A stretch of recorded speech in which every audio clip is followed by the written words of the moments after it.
Ian Book was once a three-star recruit committed to Washington State, and just a few years later, he became the winningest quarterback in Notre Dame history. In this exclusive interview, Ian Book reflects on the moment he knew he belonged, the inside story of the 2018 quarterback battle, and the throw that changed everything against LSU in the Citrus Bowl. That's all coming up next on episode number 500 of Locked On Irish.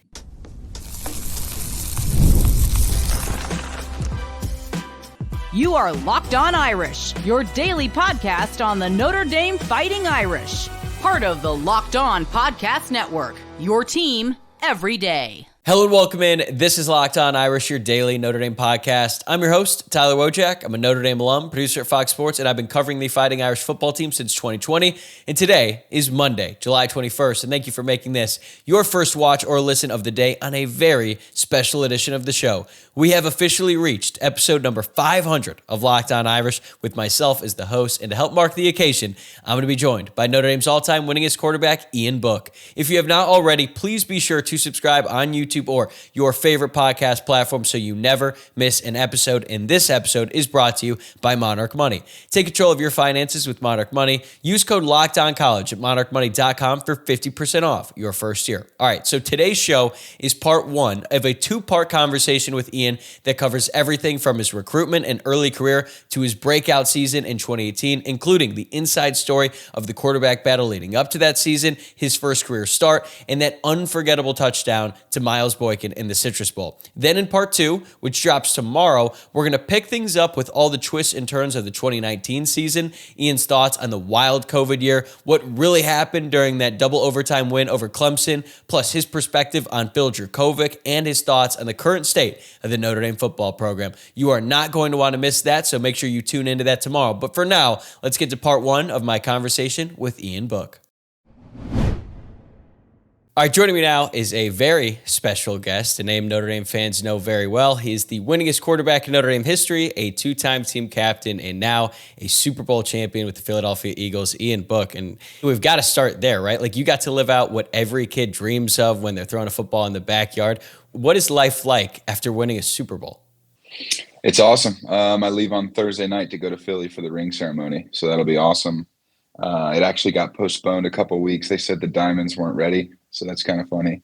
But excited to go back, see the guys, catch up with everybody, and then, I mean, obviously once in a lifetime to get the ring. I'm just excited to see what it looks like. They had us sign a piece of paper so you know your signature will be on there, but that's it. We don't know anything about how the ring looks, what design they picked, but definitely a dream come true. Can't wait for it. When did the celebration wrap up? Like about a couple weeks ago?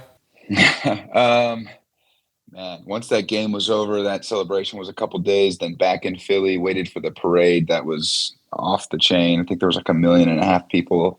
That was wild. And then maybe a few weeks after that, but yeah, it seemed to simmer down now. But now it's obviously fun to talk about, reminisce on, and I think the ring will kind of be the last part of the journey for that. And then yeah, we'll see. I'll be able to show some people the ring. I've had a lot of people ask.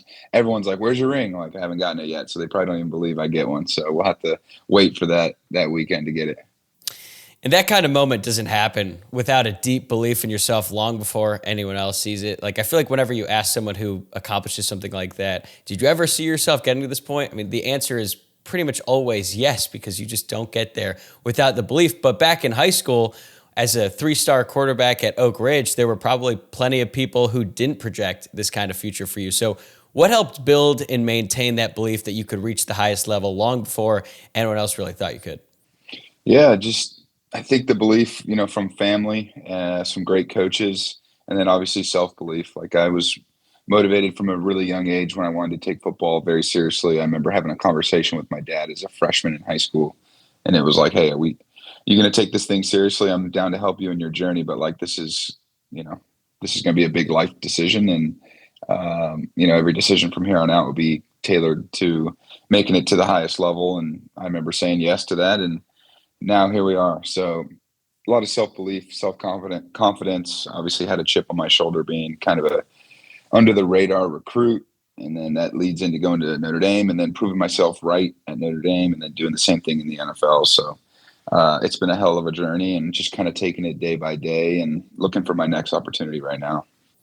Was there a signature moment maybe when it was in your high school playing days or even when you started at Notre Dame, where it sort of validated your belief in yourself because you knew you could do it, but then when you actually did something on the field, was there a play, a game, a memory that really stands out to you where you thought, okay, like I really have something here with my career? Yeah, it's a good question. Hard to pinpoint kind of one moment, but I would say honestly, when you believe in yourself in high school, like you don't really know, you kind of have a little bit of blind faith. You know you're good, but you still haven't done it, right? Like you haven't gone to the next level and played the highest level of D1 football. So I would say a lot of guys would probably answer really similar to me is getting your first opportunity in college. And when that goes well, it's just like that night you're sitting there like, man, I really can do this thing. So my first start at North Carolina was huge. I remember gearing up for that 2017 at North Carolina. Got to play that whole entire game with an injury to Brandon Wimbush. And then just being able to get the win and complete passes and a couple deep shots, you're like, okay, I can do this thing. And then it just helps build that confidence for the years to come. I want to get to that game against North Carolina in 2017, but I also want to talk about your recruitment because it's really fascinating to me. You were originally committed to Mike Leach at Washington State before flipping to Notre Dame. Obviously, Mike Leach going to be a Hall of Famer, revolutionized the modern offense. So how hard was that decision for you, and how did Coach Leach take the news when you told him? Yeah, it's tough. I talk about this a lot when you're kind of a young recruit. Making that call to decommit to anybody as a 17-year-old kid is very hard. It took me 3 days to gear up and get the balls to make that call. I remember being super nervous. But I'll be honest, man, when I got the Notre Dame offer, I knew immediately, okay, this is the best offer I got. Best academics, best history, tradition, and alumni. Best football. Like I got to do what's best for me. Took me 3 days to gear up for that call. I remember I was actually in a movie theater with my dad, and I sent him a text earlier, like, "Hey, when you're free, give me a call." Like halfway into the movie, he texted me. He's like, "Hey, I'm free." So I tapped my dad, and I was like, "Hey, let's go out to the car and call him." So nervous. Put the phone on speakerphone, and he's like, "Hey, how you doing?" And I was like, "Hey, Coach, I'm going to decommit and go to Notre Dame." And I thought maybe he'd start yelling, and he was like definitely disappointed, but he was like, "Hey," or what he said was, "Where are you going to go?" And I was like, "I'm going to go to Notre Dame." And he's like, "Oh, wow, Notre Dame." Like, he kind of understood. So it's not like I was decommitting to go, somewhere else. I was going to Notre Dame, and I don't even think he expected me to have that offer. And he kind of understood. And that's a conversation. That was my last conversation with him. And it was just, cool to see that he understood the value of Notre Dame as well. And as a young kid, he could have trashed me right there in front of my dad and just been kind of a dick about it, but he wasn't. So I appreciate him for that. That was my last conversation with him, and it worked out for both of us, I think. Knowing what I've seen and heard of Mike Leach, there's a million different ways that conversation could go. So I'm glad it went well for you in that situation. But was it immediate? Like as soon as Notre Dame started recruiting you, you knew you were going to end up there? Like what was the biggest reason you ultimately decided to decommit and go to Notre Dame? Yeah. There was a coach named Mike Sanford at Boise State, and I was going to commit to Boise State, and he left and went to Notre Dame. So, there was that thought of, hey, maybe Notre Dame will offer in the future, but I didn't have time to wait. So I committed to Washington State to live out my dream of playing in the Pac-12. And I just felt like, man, I don't have time to wait. As a quarterback, you kind of want to be first in your class to commit and start getting some guys to follow you. And when I got Notre Dame, I was at summer camp in high school in Oregon. And long story short, I knew I had to get out there. And I was all worried about people knowing after I said I was going to commit, after I said I was committed to Washington State 100%, but snuck out there real quick and took a visit. And when I got that offer from Coach Kelly, I was out here with my family. I felt it when I got to campus. They told me to watch the movie Rudy before. So you see all that, and then you get on campus and you realize like this place is special, and the history here, the tradition here, the fan base here, just highest level of football. And then the academics, like when football ends, like it does for everybody, like this is the place you want to be. The alumni here take care of each other. And, this is something my parents were preaching to me in my ear. I didn't really get as a young kid, but now I do. So I just knew it felt right, man. And I knew that, look, I'm a 3-star. I'm probably a filler quarterback for the class of 2016. They didn't get the 5 stars they wanted. they have a 5-star above me and they have a 5-star probably after me every single year, but I didn't really care. I just wanted to be here and prove myself that I could play, and things worked out the way they should. Once you got to campus, how tough was that transition for you moving from California to South Bend, two places that don't have a lot of similarities, also having to adjust to college life? And as you said, you're waiting behind a 5-star quarterback, so you have to wait your turn behind the guy who everyone kind of projects as like the next star quarterback at Notre Dame. Dude, honestly, my parents always get upset because I wasn't homesick at all. So like, I remember my quarterback coach at the time was like, "Hey, you're going to get homesick coming from California. Like, I get it. Like, just lean on your teammates." But man, when I got here, it's different in football. Like, you get here, you have 100 friends right off the bat, all doing the same thing with the same mission, all going through the suck together. So I loved it. I had a great time, met some lifelong friends. We were all doing the same tough workouts and getting our butt kicked, and we all had the same mission of winning a national championship. So I didn't miss it, man. The opportunities I had to go home, if I had a week or more, I'd do it. If not, I'd hook up with a buddy and go to his hometown and check out where he's from. But kind of my first time moving away from home, but I enjoyed it, man. There's places all around this country I've lived in now that I've enjoyed. California is definitely home. Would love to get back there at some point, but I had a blast, and my parents did a great job of coming out here every game. They didn't miss it, so I was able to see them that way. But I think it's different when you're on a sports team. Maybe if you're a student and you're moving, it's a big deal. You got to meet new friends. But when you show up here in the summer, man, you got 100 buddies right there. So that was easy. We're going to be right back with Ian in a second to hear what it was like when he got the nod to make his first career start in college. But before we do, I want to tell you about Monarch Money. Ever wish managing your money felt easier? With Monarch Money, it can. Whether you're growing your savings or planning a big purchase, Monarch puts you in the driver's seat. It's like having your own personal CFO giving you full visibility and control over your finances. Monarch Money is more than a budgeting app. It is a complete financial command center. You could track all your accounts, investments, and spending in one place. So in addition to managing your money, you're also building wealth. It's so much easier to stay on top of your finances when your accounts and spending are in one place, and that's exactly what you get with Monarch Money. Not only does it help you plan your long-term goals, but I have found it very helpful in managing my day-to-day responsibilities. Take control of your finances with Monarch Money. Use code LOCKEDONCollege at monarchmoney.com for 50% off your first year. That's monarchmoney.com, code LOCKEDONCollege for half off your first year. Did you have any second thoughts when the team went 4-8? It's a good question. No, but what a reality check, right? Like halfway through the year, we fire our defensive coordinator. Everyone preaches don't commit to a coach. He probably won't be there your whole time. Well, I loved Mike Sanford and committed to Notre Dame, and he was gone right after that first year. So I was like, wow. So I ended up going through 3 coordinators in my time here, and that's just part of the game. But as things were going crazy, I just felt like if I just keep working hard, like this thing will work out. If I'm meant to play here, cool. If not, it'll be somewhere else, or I won't play. But I just figured if I just keep working hard every day, like things will kind of work out the way they should.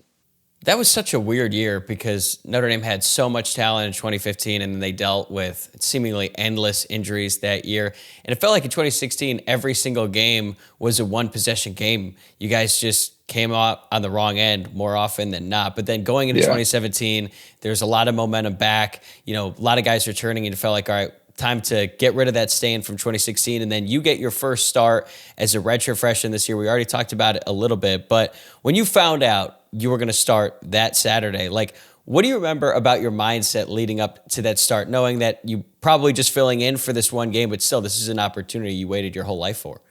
Yeah, I just figured, hey, I'm actually getting a chance here. This is what I've always wanted.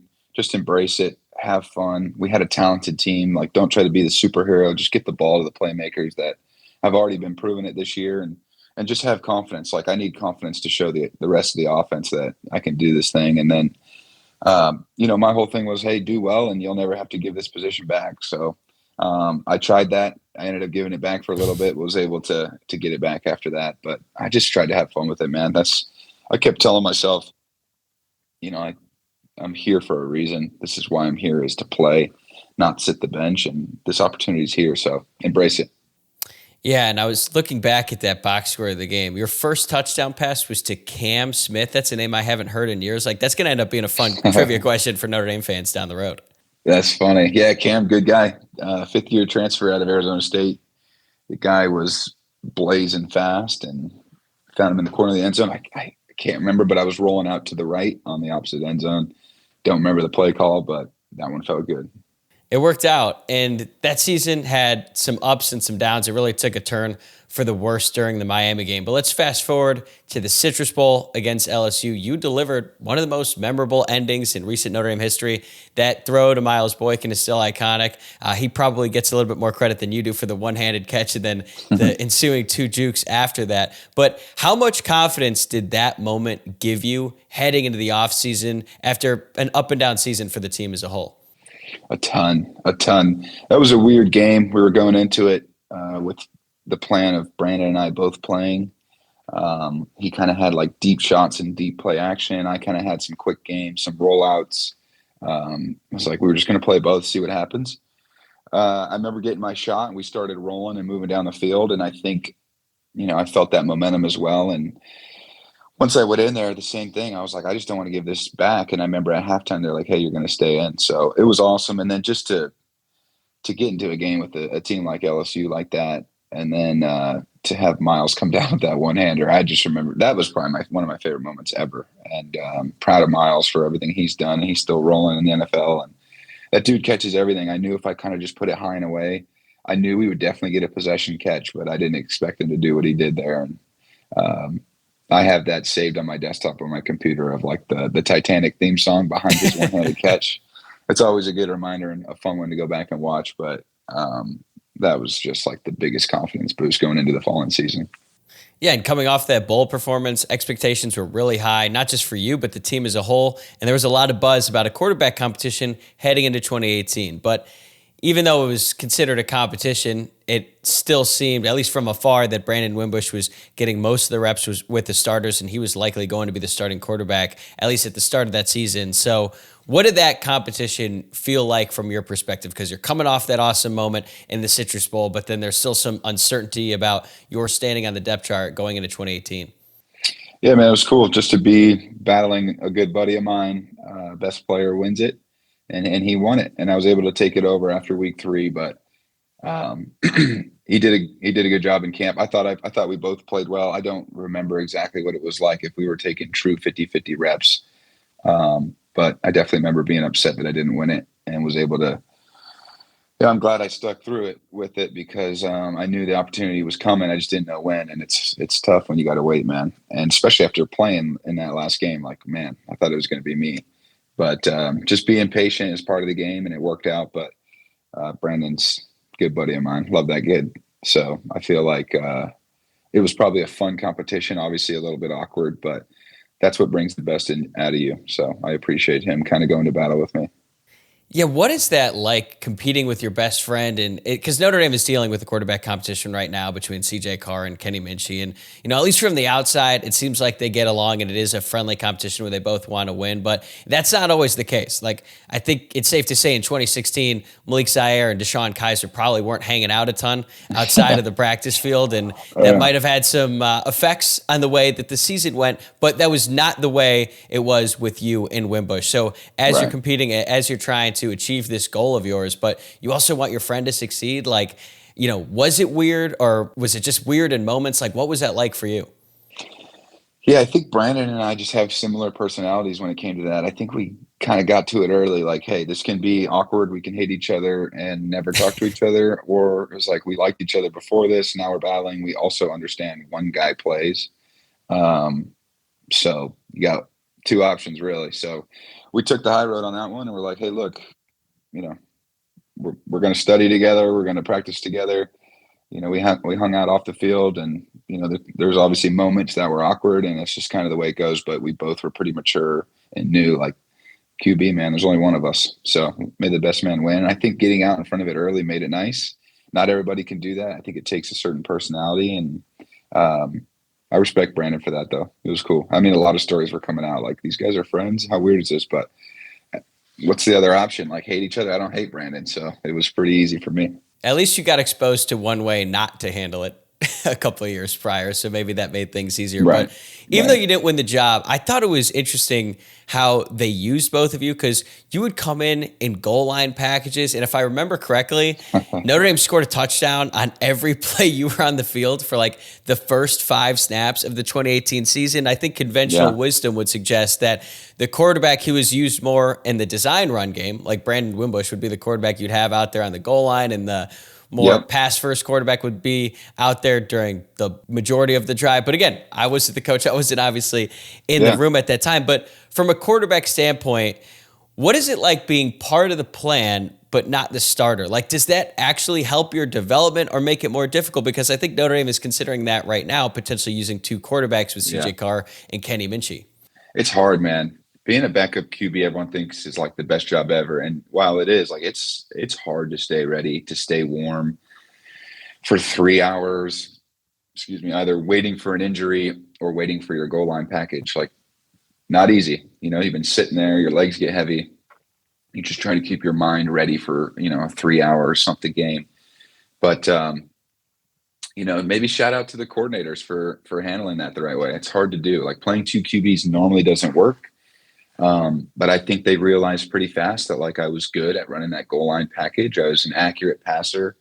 We had our 10 plays down there, and I think maybe they just felt comfortable in me, throwing on the run, whereas Brandon was handling some of the other stuff. And to me, like, I was pissed I wasn't playing the whole game, but like, again, can't complain when you can run out there and throw a touchdown and come off. So that just was getting me ready for those situations. And I think it prepared me for being a backup. Like in the NFL now, like you don't know when you're going to play. And that helped me learn at a young age how to handle that situation. But when I look back now, like it was pretty funny. Like if you're the other team and I come in there, like we're only running a few plays. So the fact that we were so successful at it, kind of speaks to the team and to the coordinators for getting us right. Whatever works, right? It doesn't matter. So shout out to them.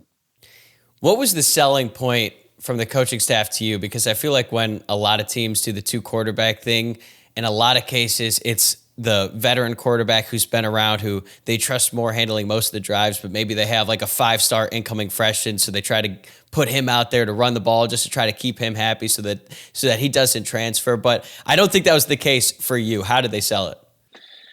I think with Coach Reese, we were so close. He was always telling me, like, just keep handling this package and more will come later if you can handle it the right way. And it was just a little step, like, hey, show us you can do this and then we'll give you more.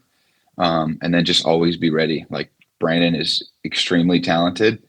But, we see the role for you in this offense happens to be here and we would love for it to grow, but just show us you can do it. So, again, I wanted to play the whole game, but I took it as, hey, again, another opportunity to show I can do goal line. Well, let me do this well, and then I can hopefully do some more. And that's kind of the way it did work out. But they were selling me. Probably didn't want me to transfer. But back in the day, which is weird saying, you got to sit out a year. I didn't want to transfer anyways. I wanted to get a Notre Dame degree, and I think they probably knew that. But they knew I wasn't happy the first 3 weeks. I wanted to play. So I made that. Coach Reese knew.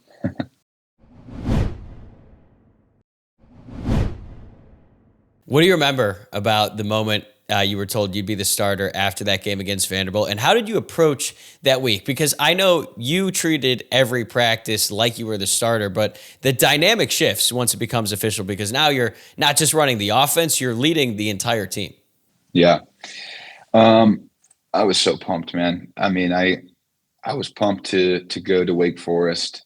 I felt like that would be an awesome game to kind of get started as a starter. And then I knew that season was ramping up big time after that. And same thing, like I just been practicing the same way I planned on playing. I tried not to change anything. I just tried to show the guys when I get hit, get up. When a play call comes in, say it confidently. And when the throw's there, just make it. Like I've been doing it in practice. And now that it's the same thing, now I'm live. So I was cool with the guys. I was tight with the guys. I just tried to show them toughness and leadership. And then the way that Wake Forest game was going, I was like, this is so fun. I think I scored, I don't know, I ran in 3 maybe. Yeah. Through 2. They fired the defensive coordinator that day. We scored 50-something points. I was like, let's go. So, I mean, my confidence is is high at that point. And then it was like, hey, can this kid do it against, a top 5 matchup against Stanford at home for a night game? And I remember being nervous for that one. But I also remember having that confidence, like, we can do this. I knew the team was talented. And once we won that game, I was like, yeah, we're rolling. So didn't plan on ever giving the job back after that.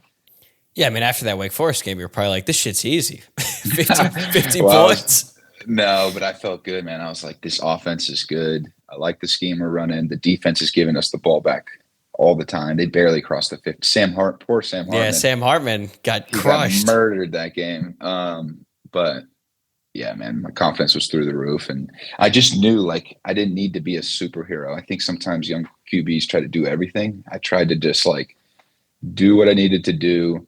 Obviously, you want to make the big pass, but, like, man, we got some talented guys here that just need the ball in their hands. And when you get them the ball, they get you 5 yards. Like, that stuff adds up. So that was my biggest thing, is like just moving the field, moving down the field and having positive plays, and then using my feet. Like, they let me use my feet here, and that's a big part of my game, is getting out of trouble. And they let me do it, and I just was like, I had to lean on my feet sometimes, and I love doing it. It helped me see out of the pocket, and it helped me create some big plays. The fact that you played against Sam Hartman in that game when he was a true freshman before his 18-year college career is such a funny twist of fate. But that 3-game stretch, Wake Forest, Stanford, and Virginia Tech, was electric. Like, it starts with that blowout win. Then that followed up with a victory over a top 10 Stanford team at the time, under the lights at Notre Dame Stadium, and then a road win against a ranked Virginia Tech squad. And even though that Virginia Tech team ended up not being that great, there was so much buildup to that game after the loss on the road to Miami a year earlier. I think I heard that you guys were playing the Enter Sandman song by Metallica during the summer and things like that. So suddenly your name was everywhere, and Notre Dame was right there in it in the playoff hunt. So when you look back on that run, what stands out most about how quickly things changed for you, where you went from being a backup quarterback to a national name in college football in just 3 weeks? Yeah, it was quick. Man, I don't even remember thinking about it. Now that I look back on it, like, it just happened. It went quick. We prepared hard, and man, we were definitely in a nice little mojo. I honestly don't even. It's like it goes by so fast, dude. Yeah, just a blur. And it's a blur. You're so focused. That season was awesome. Learned so much, and then, yeah, I mean, I guess that's why you come to Notre Dame, is to have that target on your back, to have that spotlight. It's part of being a QB, and it's part of being a quarterback at Notre Dame. That's for sure. So I embraced it. I had fun with it, enjoyed it, and just learned a ton from it. Once you threw that game-winning touchdown to Boykin to complete the comeback against Pitt, it felt like you guys were going to cruise the rest of the way, up until you broke your ribs in the first half, maybe even the first quarter against Northwestern. I know you've told this story before, but how were you able to manage that pain, stay locked in, and ultimately score the game-sealing touchdown against the Wildcats? Yeah, second drive, took a knee from a corner right in my rib pad. The rib pad didn't do what it said it would do. I felt that, man. I was like, man, something's not right. Kind of lost, couldn't really breathe. And then they made us stay out for fourth down. If you remember, it was like 4th and 1, and we called, I think, double slants. And I threw a slant to Fink. He caught it, but right when I threw it, I was like, oh man, I don't know what's going on here. So knew I wasn't dying, but knew I was in a lot of pain. Didn't want to let the team down, so I didn't come off the field. We went into half. I think we were maybe up by 7. That's it. I don't remember, but it was close. We weren't playing to our standard. Coach Reese was calling me and saying some things I can't repeat on this podcast. He was pissed. He was asking me why when I was running I was sliding. My version of sliding, like diving. I don't slide really. And I just didn't tell him. And then I went, a lot of people know this, but I went to the bathroom at halftime. I went pee and I filled the urinal with blood, and I was like, holy crap, this isn't good. Again, the adrenaline was so high. I didn't feel like I was dying, so I didn't know what was going on. It's like a funny story. I won't bore you, but I asked one of our walk-on quarterbacks, Nolan Henry, to come to the bathroom and look at the toilet, because he was a pre-med student. And I was like, hey, what's going on here? Yeah, you're a doctor, right? I was like, hey, man, I don't feel like asking the trainer because they'll pull me. So am I dying? And he didn't say a word. I got to ask Nolan about that, but he just stood there. It's like, you might be dying. So I didn't say anything, finished the game, was able to score the the game-winning touchdown, my ribs were killing me. And then, of course, it's the one game we bust to.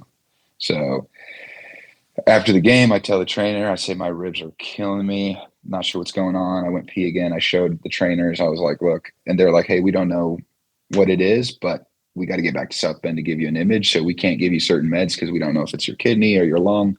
So it depends, all the stuff. So I had a 2.5-hour bus ride with the team, sitting in the back of the bus in quite literally the most pain I've ever been in.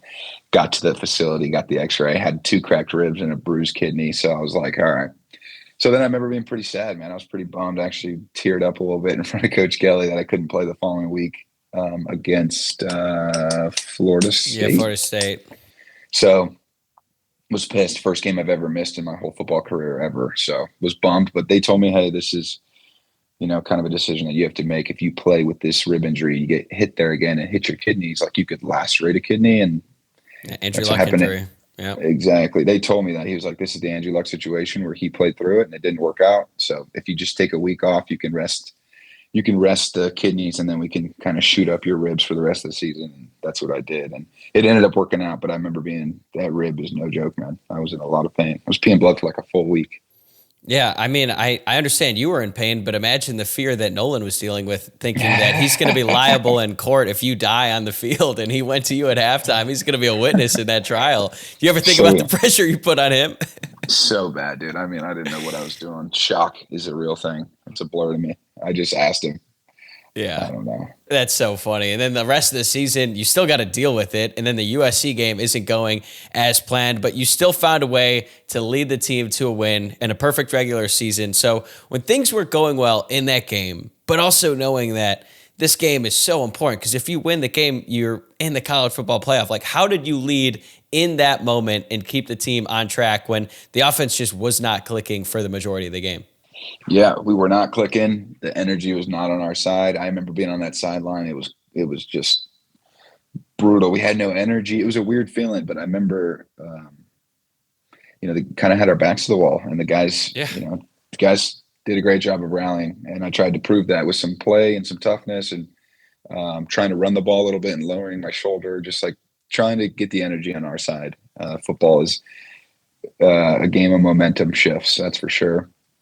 And it worked out. I remember the last play for us on offense, throwing to Tony Jones on that, they blitzed 5 dudes. Nobody peeled with the back. That's my first read. Just dumped it to him. Tony Miles made an amazing block. Yeah. And then Tony goes down and scores, and the defense does the rest. But, man, it's hard to win football games in general at any level. Like, football is hard. It's hard to win, especially when you got to win that last one. It's a must win. Like, I was proud of the guys for being ready. And then I remember just being like, hey, even when we're not gelling, like, we can still pick it up and win games. Hard to do. Good teams do that. That'll do it for part 1 of my conversation with Ian Book. Thank you so much for making this your first watch or listen of the day, and for helping us reach the 500 episode milestone. Whether you've been watching or listening since the very beginning, or if you just recently found the show, I truly appreciate all of your support. It means so much to me that so many Notre Dame fans choose to make Locked On Irish part of their day. And if you have not already, please subscribe to the show on YouTube or wherever you get your podcasts. And also, don't forget to leave a like, rating, or review. We're 500 episodes down. We have got a lot more coming your way. And be sure to come back tomorrow for part 2 of the interview, where Ian reflects on the 2020 Clemson game, the fun one, his Notre Dame legacy, and what he thinks of the current quarterback competition. I'll see you then.